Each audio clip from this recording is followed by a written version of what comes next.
6খানায় যথেষ্ট স্যার, পাঠিয়ে দেবো। বলছেন? ওকে ফাইন, তাহলে দাঁড়ালো 6টা টি চেস্ট আর একটা ট্রাঙ্ক, রাইট? যদি কালই ওগুলো পাঠানোর ব্যবস্থা করেন তাহলে আমি সবটা প্যাক করে রাখতে পারি, তারপর আপনার লোক পাঠিয়ে তুলিয়ে নেবেন, কেমন? নিশ্চিন্ত থাকুন, কাল দুপুর নাগাদ পাঠাচ্ছি। তাহলে আসি।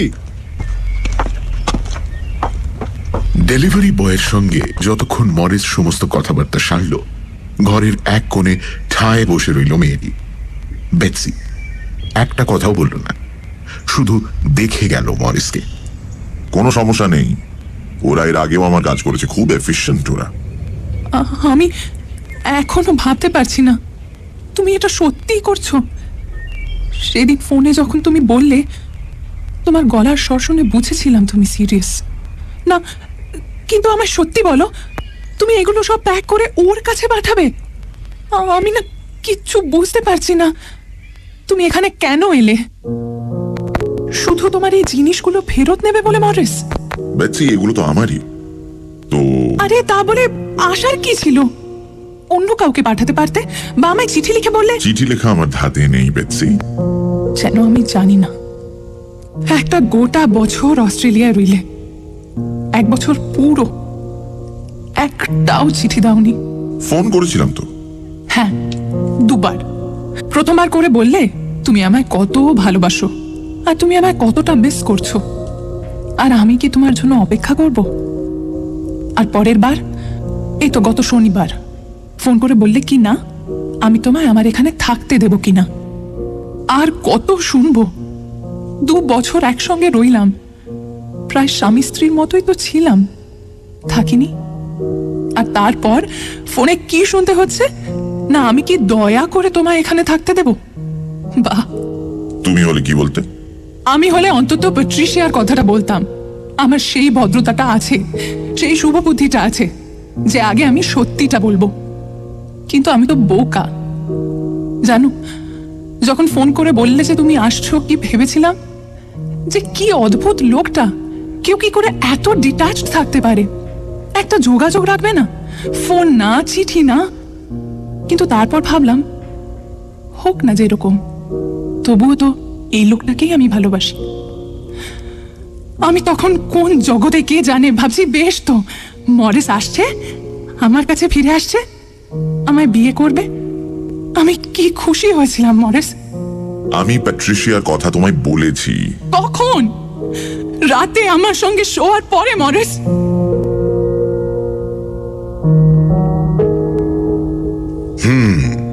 ওই একটা ভুল করে ফেলেছিল বেচারি মরিস।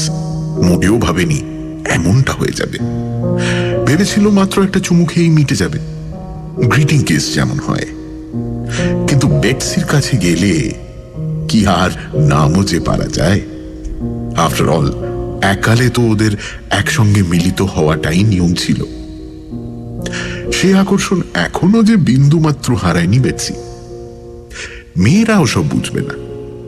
মরিসের কাছে সেই পুরনো দিন যেন পুনরায় ফিরে এসেছিল।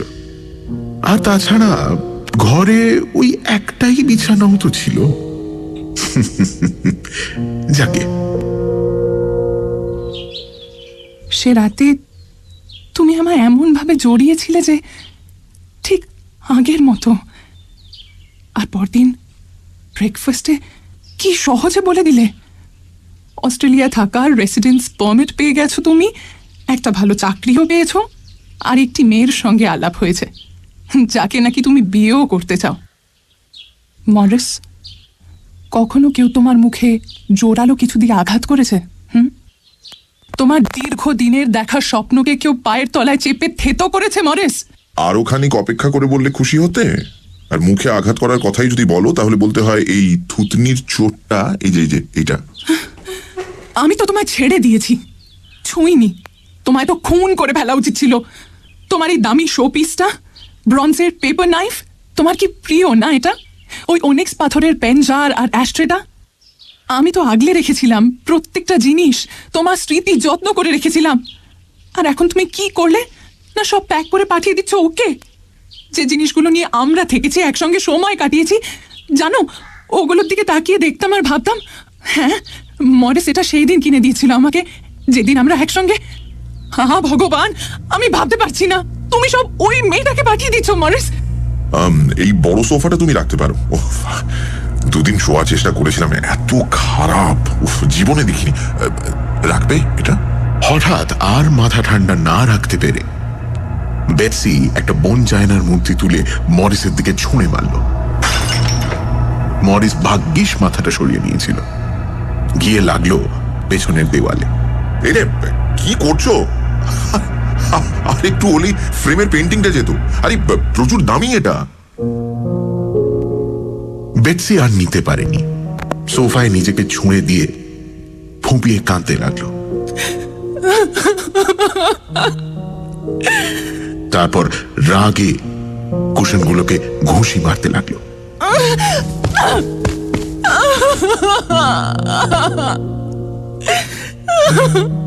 কিন্তু মরিসের তো কিছুতেই কিছু এসে যায় না। আর সে তো মন ঠিক করে ফেলেছে, পাস্ট ইজ পাস্ট। ও আগে এই সব জিনিস প্যাক করে প্যাট্রিশিয়ার কাছে পাঠাবে, তারপর শটান 3 মাসের জন্য ইউরোপ বেড়াতে যাবে। আ ফ্রি ম্যান, তুমুল ভাবে বেঁচে নেবে জীবন। যথেচ্ছ হুল্লোড়, উদ্দাম আনন্দ, শেষবারের জন্য অবাধ নারী সঙ্গ। আর তারপর ফিরে যাবে সে প্যাট্রিশিয়ার কাছে, সংসার পাতবে, চাকরিতে মন দেবে, অনেকটা দায়িত্ব নেবে ঘাড়ে। অর্থাৎ এক রাশ সোনালী মুহূর্ত অপেক্ষমান। আর সেটা এত সহজে এই উন্মাদ মহিলার খপ্পরে পড়ে নষ্ট করার বান্দা নয় Maurice. Shut up, Betsy. Just shut up. Okay? Maurice বেটসিকে কাঁধ ধরে জোরে ঝাঁকিয়ে বেরিয়ে গেল বাইরে। ততক্ষণে পাপগুলো খুলে গেছে, আর বেটসি খানিক পরে একটু ধাতস্থ হয়ে নিজের জন্য কফি বানালো, চোখ মুখ ধুলো। কেঁদে কেটে একশো অবস্থা তো। সারা ঘরে হেঁটে বেড়ালো। তারপর অজস্র বই, গয়না, ভাজ, ল্যাম্প সবকিছু ছুঁয়ে ছুঁয়ে দেখতে লাগলো। এগুলোই তো আর আগামীকাল থাকবে না, এখান থেকে চলে যাবে। মরিস পাঠিয়ে দেবে প্যাট্রিশিয়ার কাছে। বেটসির দুঃখ এতে নয় যে এতদিনের জিনিসগুলো সব চলে যাবে। দুঃখ ওই ফাঁকা হয়ে যাওয়া স্থান থেকে নিঃসৃত নিঃসঙ্গতার। শুধু তাই তো রয়ে যাবে। আর থাকবে একটা সত্যি, যে এই সব এখন প্যাট্রিশিয়ার মালিকানা। প্যাট্রিশিয়ার কর্তৃত্ব এখন শেষ হবে। রাতে একবার চুপি চুপি বেটসি উঠে এসে মরিসের ওয়ালেটটা খুলেছিল। খুলে প্যাট্রিশিয়ার ছবি বের করে ওটাকে কুটি কুটি করে ছিঁড়েছিল।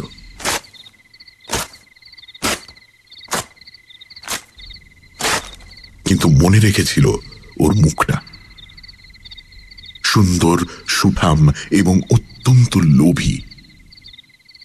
বেটসি যেন দেখতে পাচ্ছিল ওই প্যাক করা টি চেস্টার ট্রাঙ্ক হাতে পাওয়া মাত্র কি তীব্রতায় ও সেগুলো খুলে ফেলবে, দিয়ে হাতড়াবে ভেতরে, খোঁজ লাগাবে বহুমূল্যের। হয়তো ভাববে মরিস ঘরে ফেরার আগেই সবটা সাজিয়ে ফেলবে, যাতে মরিস দেখে তাজ্জব হয়ে যায়। ছবির মতো বাঁধানো সংসার যাকে বলে। তারপর নিশ্চয়ই মরিস ওকে বিয়েও করবে। অন্তত প্যাট্রিশিয়া তো তেমনই ভাবে নির্ঘাত। বেটসি যেন মনে মনেই হাসি পেল। প্যাট্রিশিয়া তো ঘুণাক্ষরেও টের পায়নি মরিস এখানে এসে প্রথম কোন কর্মটি করেছে। বেটসিও তো এককালে হুবহু এমনটাই ভাবত, যে মরিস একমাত্র ওকেই ভালোবাসে, সারা দিন রাত শুধু ওর কথাই ভেবে যায়। বেটসি এখন বোঝে কি মস্ত বোকা ছিল। বেচারি প্যাট্রিশিয়ারও এই একই হাল হবে। এই যে দিন কয়েক পর মরিস ফ্রান্স আর ইটালি যাচ্ছে ঘুরতে, সেখানে গিয়েও যে ও কোন খেল খেলবে জানতে বাকি নেই, অন্তত বেটসির। আচমকা বেটসির মাথায় একটা উটকো খেয়াল চাপল। ভাবল বেশ হয়তো যদি ওই প্যাক করা মালের মধ্যে, স্পেশালি মরিসের খুব প্রিয় জিঞ্জার জারের মধ্যে, যদি মরিসের কীর্তির একটা ছোট্ট মিষ্টি বয়ান গুঁজে দেওয়া যায়, বিয়ে হওয়ার আগেই যদি ব্যাপারটিকে বেশ বিগড়ে দেওয়া যায়, মন্দ হয় না তো। বেটসিকে তখন যেন অদ্ভুত একটা আনন্দে পেয়েছে। শত্রুকে বেশ করে একটা রসিয়ে চিঠি লিখতে বসলো বেটসি। ডিয়ার প্যাট্রিশিয়া, আমি জানি না মরিস তোমার আমার সম্বন্ধে আদৌ কিছু বলেছে কিনা, কিন্তু আমার মনে হলো মরিস সম্পর্কে তোমায় কটা কথা জানানো দরকার। ও যবে থেকে আমার এখানে এসেছে আমরা প্রেমিক প্রেমিকা হয়েই থেকেছি, কিন্তু আরো স্পষ্ট করে বললে আমরা একসঙ্গে বিছানাও শেয়ার করেছি। ইনফ্যাক্ট করেই থাকি। নতুন কি আর? আসলে কি জানো, Morris is incapable of being faithful to anyone. বিশ্বাস যদি না হয় তাহলে একবার ভাবোই না। এখানে তো কত হোটেল রয়েছে যেখানে খুশি থাকা যেত, কিন্তু মরিস এলো আমার কাছে। কিছু বুঝলে? ইতি বন্ধু বেটসি।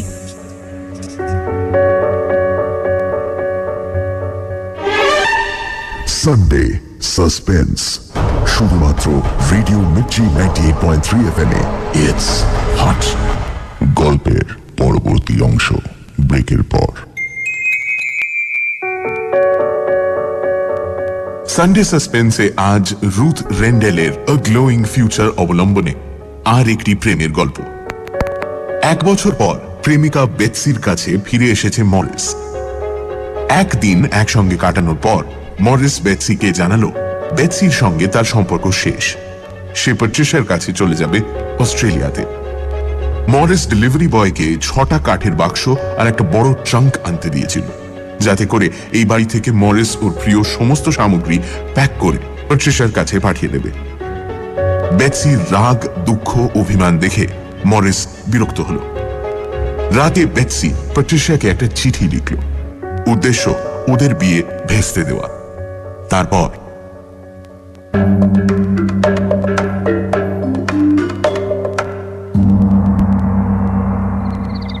চিঠিটা শেষ করে বেটসির অনেকটা হালকা লাগলো। গিয়ে ভালো করে স্নান করলো। তারপর নিজের জন্য রান্না করে একলাই খেতে বসলো।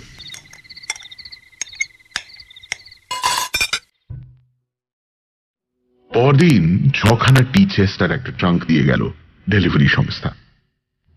টি চেস্ট গুলোয় সুন্দর চা পাতার গন্ধ লেগেছিল তখন, আর নিচে কয়েকটা পাতা আটকেও ছিল। ট্রাঙ্কটাও বেশ দেখতে, রূপলি দেখতে কোনো একটা ধাতুর তৈরি। কত হবে, 5 ফুট লম্বা, 2 ফুট চওড়া আর 3 ফুট উঁচু তো বটেই। আর ট্রাঙ্কের ডালাটা এমন সুন্দর বন্ধ হয়, মানে এত ভালোভাবে যে পুরোটা সিল হয়ে যায়। দেখে মনে হয় অনন্তের রহস্য ওতে বন্ধ হয়ে থাকবে। তা যাক, মরিস সমস্তটা নিয়ে বসলো 2টো নাগাদ। টিস্যু পেপার আর খবরের কাগজ রেখে দেখে প্যাক করতে শুরু করলো। কাঠের টি চেস্ট গুলোয় পুড়ে ফেললো সব রান্নার সামগ্রী, কাপ, প্লেট, যাবতীয় কাটলেরি, সঙ্গে বই, জামা কাপড় যা মরিস বেটসির এখানে রেখে গেছিল গত বছর। আর খুব ইচ্ছে করেই যেন ও সেই সব সামগ্রী অ্যাভয়েড করছিল যেগুলোয় বেটসির বড্ড মায়া। মানে এই নয় যে ও বেটসির মন খারাপের কথা ভাবছিল, কিন্তু ইচ্ছে করেই বেটসির পছন্দের ওই স্টেনলেস স্টিল চামচ, ফক, রঙিন চাদর টাদর অবহেলা করে মরিস আসলে বোঝাতে চাইছিল বেটসি আসলে এখন ফেলনা ওর কাছে। বেটসি ওকে এক বর্ণ সাহায্য করছিল না, ও শুধু বসে দেখছিল আর একের পর এক সিগারেট খেয়ে যাচ্ছিল।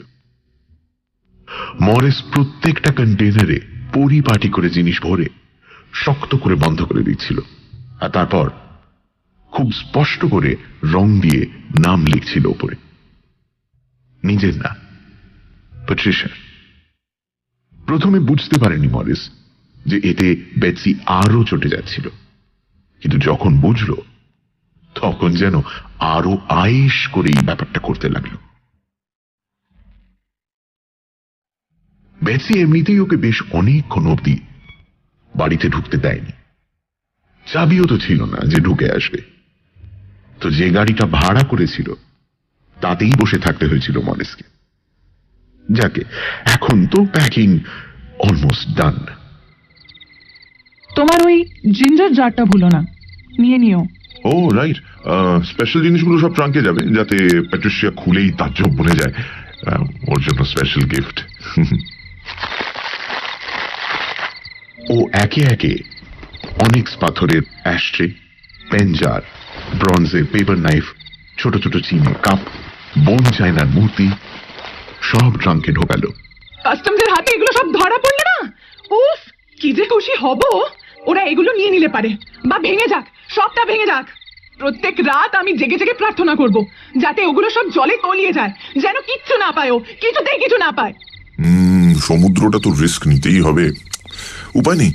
আর কাস্টমস নিয়ে চিন্তা করছি না, প্যাট্রিশিয়া নিজেই তো কাস্টমস অফিসার, সো ওরা আদৌ ছুঁয়েও দেখবে কিনা সন্দেহ। ওকে, অল ডান। আচ্ছা শোনো, আমি একটু বেরোতে হবে, তালা কিনবো, চাবিটা দাও।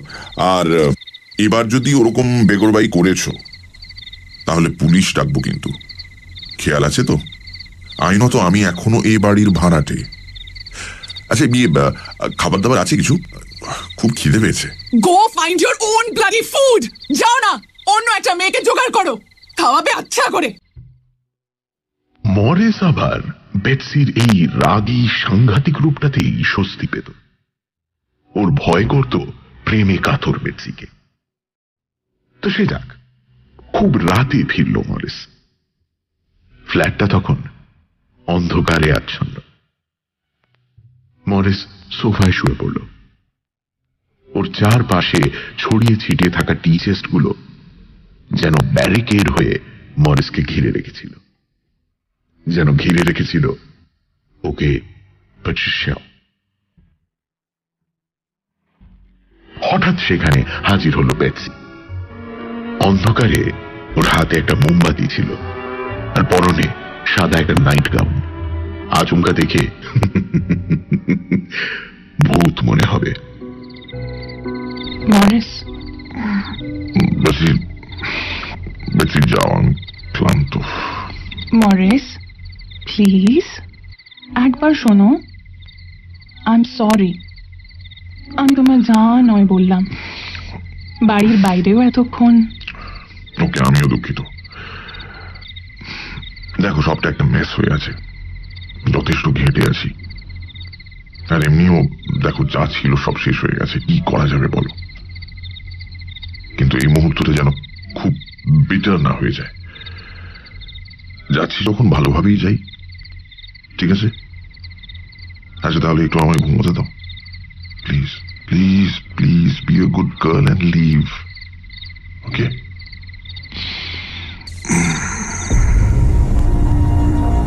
কিন্তু এরপর যা হলো তা মরিস ঘুণাক্ষরেও টের পায়নি। বেটসি ঝাঁপিয়ে পড়ল ওর উপর, ওর শার্টটা টেনে খুলে ওর ঘাড়ে গলায় উন্মাদের মতো বেটসি চুমু খেতে শুরু করল। মরিস, মরিস তো এই কাণ্ড দেখে হতভম্ব। বেটসি, কি করছো? বেটসি যেন ওকে আজ ছিঁড়ে খাবে। ছাড়, ছাড়, ছাড়, ছাড়। আজ ওর মরিসের আপাত মস্তক চাই। প্লিজ। উফ! মরিস একটু ধাতস্থ হয়ে ওকে এক সাংঘাতিক ধাক্কা মারল। বেটসি, ভাল লাগছে, প্লিজ। বেটসি ছিটকে গিয়ে পড়ল মাটিতে, আর ওর মাথাটা ঢুকে গেল ট্রাঙ্কে। মোমবাতিটাও পড়ে নিভে গেল। মরিস তখন বেটসিকে ভয়ানক গালমন্দ করছে। পাগল নাকি তুমি? মাথা খারাপ হয়ে গেছে তোমার? ইডিয়েট কোথাকার! Get lost! ডিসগ্রেস! কিছুক্ষণ পর ও উঠে মোমবাতিটা জ্বালালো। বেটসিও উঠল। ওর মাথায় তখন রক্তের ছাপ। বেরো এখান থেকে! Get out! সকালে যখন বেটসি ও ঘরে এলো, তখন মরিস অকাতরে ঘুমোচ্ছে। বেটসির কপালে কালশিটে। মরিসকে অমন ঘুমোতে দেখে বেটসির কেমন যেন গা গুলিয়ে উঠল। ব্রেকফাস্ট কিছুই মুখে তুলতে পারল না, কফিও না। কিছুক্ষণ পর যখন আবার ফিরে গেল ঘরে, তখন মরিস উঠে বসেছে, নিজের প্যারিসের টিকিটগুলো দেখছে। ওরা 10টা নাগাদ চলে আসবে, আর দেরি করলে তো আমার মুশকিল হয়ে যাবে। দুপুরের মধ্যে এয়ারপোর্ট না পৌঁছলে। ট্রাঙ্কটা খোলা কিন্তু। হ্যাঁ, করবো, দাঁড়াও। একটা চিঠিও লিখতে হবে তো। চিঠি? তুমি লেখো নাকি? ওই একটা ছোট নোট উপহার পাঠাবো, একটা কিছু লিখে না দিলে ভালো দেখে নাকি? আর পড়বি তো পড়। জিঞ্জার জারটাই হাতে নিল মরিস। ওটার ভেতরে যে বেটসির চিঠিটা পুড়ে রাখা ছিল, কিন্তু মরিস ওসব পাত্তাই দিল না। কি সব ফালতু কাগজ ভেবে ওই কাগজটা বের করে ফেলে দিল। আর তারপর একটা ফ্রেশ কাগজ নিয়ে বেটসিকে দেখিয়ে দেখিয়ে লিখল, এই সবটা শুধু তোমার জন্যই প্রিয়তমা। প্যাট্রিশা, তুমি চিরতরে আমার। আমি তোমায় ঘেন্না করি মরিস। ঘেন্না?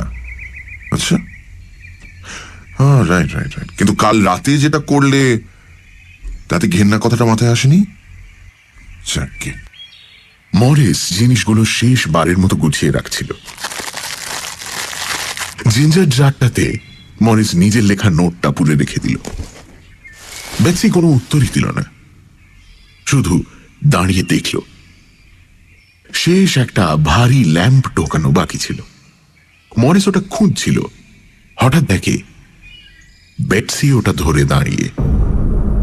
বেটসি, ওটা দাও, দেরি হচ্ছে আমার।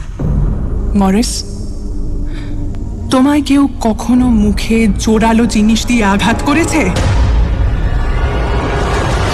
বলা মাত্রই বেটসি ওই ভারী ল্যাম্পটা দিয়ে মরিসের কপালে সাংঘাতিক জোরে আঘাত করল। মরিস স্তম্ভিত। তখন ওর পা টলতে লাগলো। বেটসি আবার ওকে ওটা দিয়ে মারল। তারপর আবার আবার আবার মুখে, মাথায়। মরিস চেঁচালো, কোনো মতে নিজেকে বাঁচাবার একটা শেষ চেষ্টা করলো, কিন্তু বেটসিকে তখন আটকানো মুখের কথা নয়। একটা শেষ আঘাতে মরিস স্তব্ধ হয়ে গেল।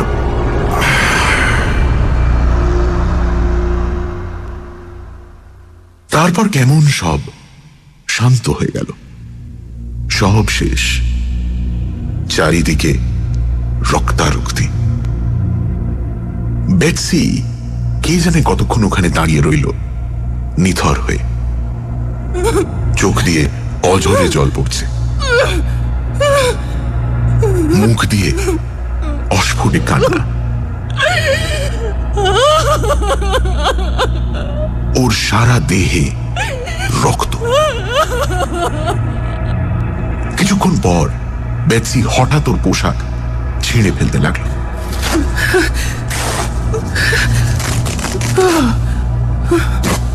ওই নগ্ন রূপ নিয়ে বেটসি মরিসের লাশের কাছে বসে ডুকরে ডুকরে কাঁদতে লাগলো, কেমন পাগলের মতো হয়ে গেল। একবার সামনে ঝুঁকছে, একবার পেছনে।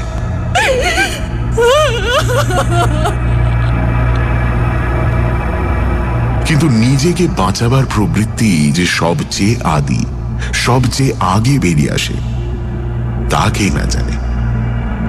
তার সামনে প্রেম, দুঃখ, রাগ, ঘেন্না সব তুচ্ছ। 10টায় ডেলিভারি লোকেরা আসবে, অর্থাৎ বাকি 1 ঘন্টা। বেটসি উঠে গিয়ে এক বালতি জল আনলো। সঙ্গে সাবান, কাপড়, একটা স্পঞ্জ। আর তারপর পাগলের মতো ওই রক্তের বন্যা পরিষ্কার করতে লাগলো।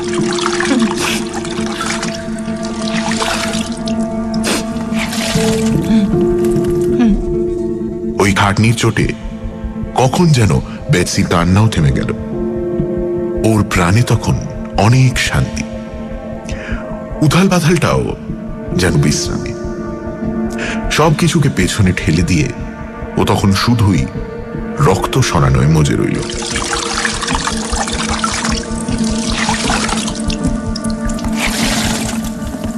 বালতির পর বালতি ভর্তি লাল রঙের জল সিঙ্কে ফেলে কার্পেটটাকেও কোনো ক্রমে পরিষ্কার করে, আশেপাশের সমস্ত রক্তের ছিটে লাগা জিনিসগুলোকেও পরিষ্কার করে শেষে বেটসি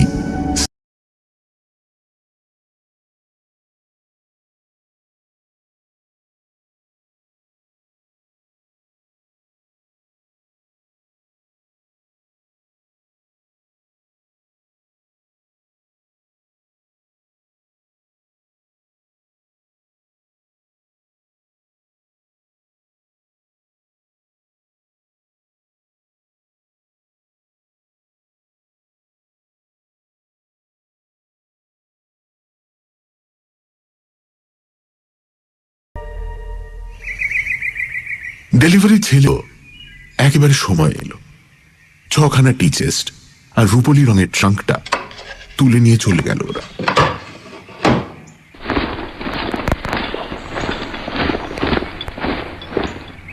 ওরা যখন চলে গেল তখন বেটসি ধীরে সুস্থে সোফায় বসল,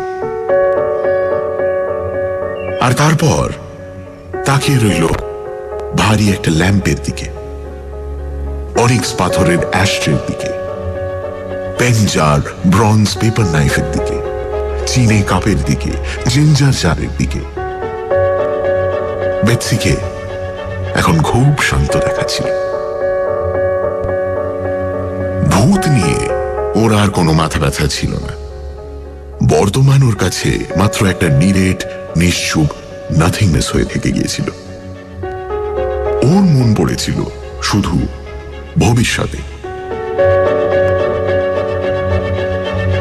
আজ থেকে 3 মাস পর যখন জাহাজ অস্ট্রেলিয়া পৌঁছবে, তখন মিস প্যাট্রিশিয়া গর্ডনের বাড়িতে আসবে 6খানা বড় টি চেস্ট আর সেই সুন্দর দেখতে ট্রাঙ্কটা।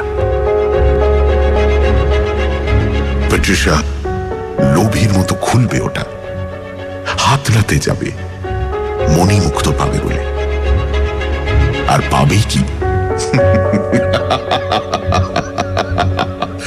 এমন এক দৃশ্য যা জীবদ্দশায় সে দেখেনি। সেই সঙ্গে সেই নোটটা।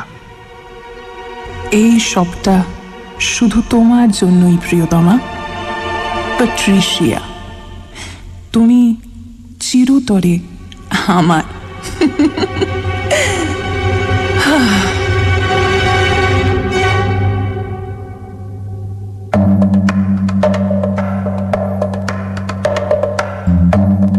শুনছিলেন আর একটি প্রেমের গল্প।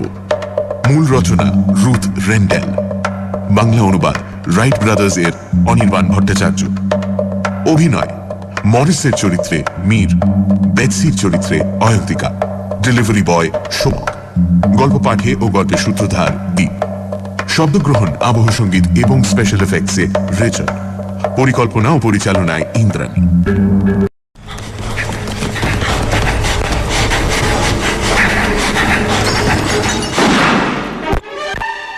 সানডে সাসপেন্স শুধুমাত্র radio Mirchi 98.3 FM A. It's hot. ধূমপান, মদ্যপান, মাদকদ্রব্য সেবন স্বাস্থ্যের পক্ষে ক্ষতিকর। সানডে সাসপেন্সে আজ শুনবেন বিদেশি সাহিত্য থেকে নেওয়া একটি গল্পের অনুবাদ, আর একটি প্রেমের গল্প। মূল কাহিনী রুথ রেন্ডেলের আ গ্লোয়িং ফিউচার। রুথ রেন্ডেলের জন্ম 1930 সালে লন্ডনে। ব্যারনেস রুথ রেন্ডেল লিখতেন মূলত crime thriller psychological murder mysteries. তার অনেক গল্প ও চরিত্র নিয়ে টিভি সিরিজ আর ছবি তৈরি হয়েছে। তার মৃত্যু হয় 2রা মে 2015।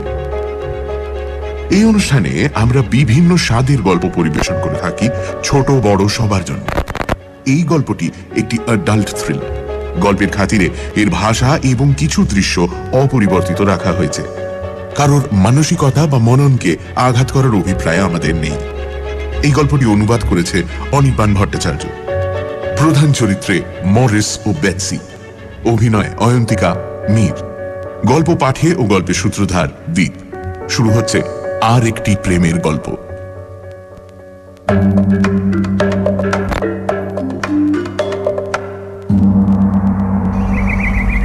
ছখানাই যথেষ্ট স্যার, পাঠিয়ে দেবো। বলছেন? Okay fine.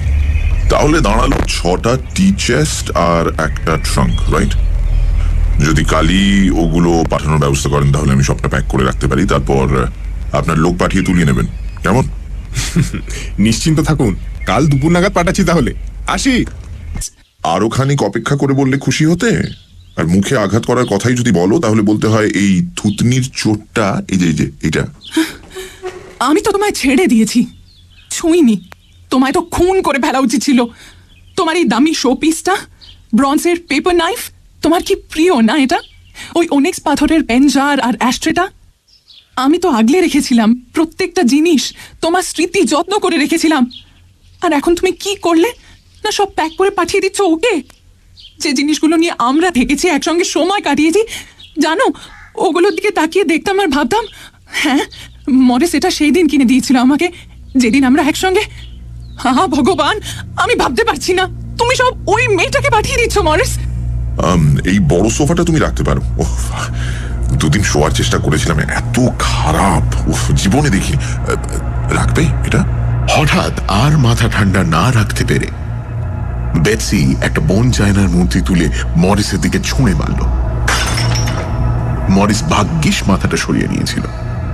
গিয়ে লাগলো পেছনের দেওয়ালে। এরে কি করছো?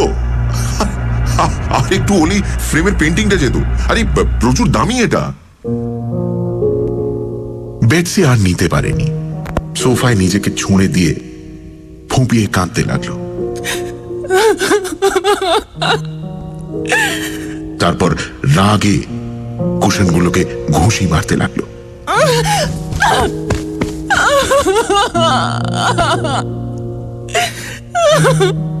কিন্তু মরিসের তো কিছুতেই কিছু এসে যায় না। আর সে তো মন ঠিক করে ফেলেছে, পাস্ট ইজ পাস্ট। ও আগে এই সব জিনিস প্যাক করে প্যাট্রিশিয়ার কাছে পাঠাবে, তারপর শটান 3 মাসের জন্য ইউরোপ বেড়াতে যাবে। আ ফ্রি ম্যান। যে কি অদ্ভুত লোকটা! কেউ কি করে এত ডিট্যাচড থাকতে পারে? একটা যোগাযোগ রাখবে না, ফোন না, চিঠি না।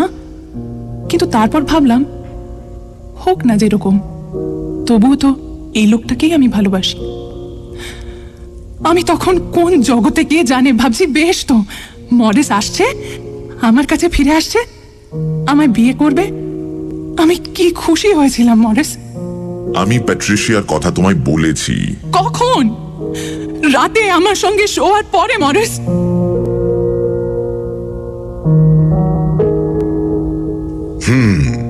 ওই একটা ভুল করে ফেলেছিল বেচারি মরিস। মোটেও ভাবেনি এমনটা হয়ে যাবে। ভেবেছিল মাত্র একটা চুমু খেয়েই মিটে যাবে, গ্রিটিং কিস যেমন হয়। কিন্তু বেটসির কাছে গেলে কি আর নামও যে পারা যায়?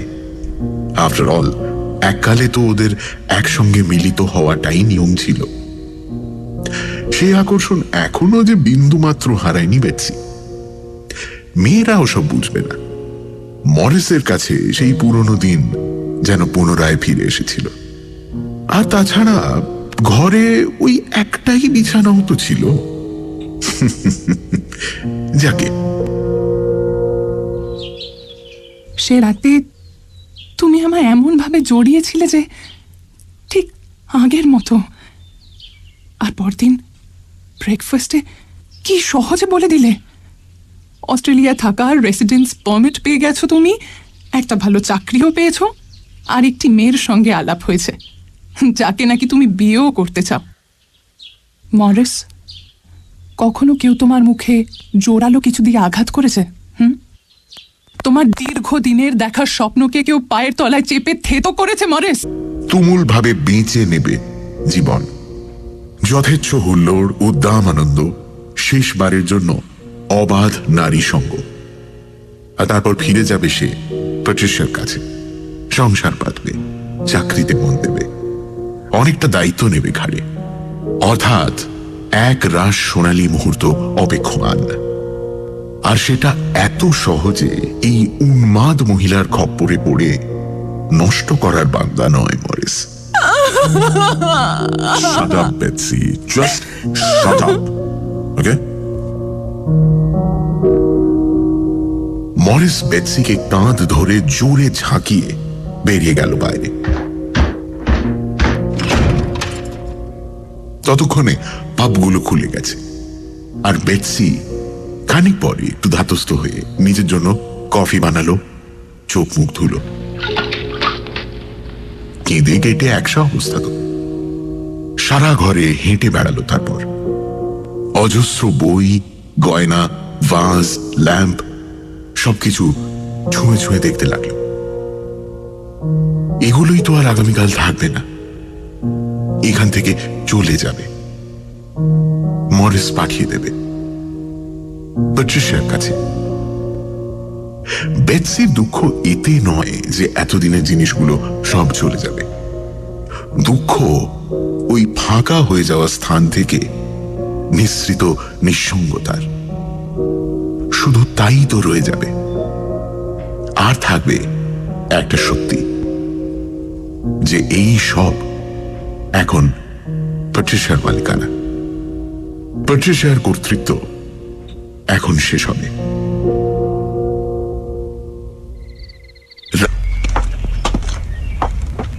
ডেলিভারি বয়ের সঙ্গে যতক্ষণ মরিস সমস্ত কথাবার্তা সারল, ঘরের এক কোণে ঠায় বসে রইল মেয়েটি বেটসি।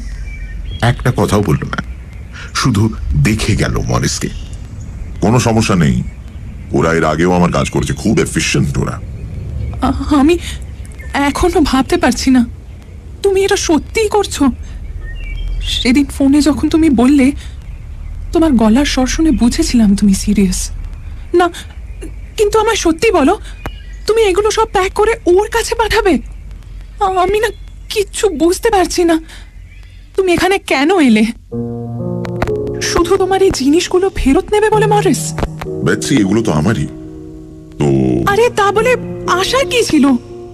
অন্য কাউকে পাঠাতে পারতে, বা আমায় চিঠি লিখে বললে। চিঠি লেখা আমার হাতে নেই বেটসি। যেন আমি জানি না। একটা গোটা বছর অস্ট্রেলিয়ায় রইলে, 1 বছর পুরো একটাও চিঠি দাওনি। ফোন করেছিলাম তো।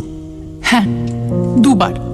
প্রথমবার করে বললে তুমি আমায় কত ভালোবাসো আর তুমি আমায় কতটা মিস করছো, আর আমি কি তোমার জন্য অপেক্ষা করব?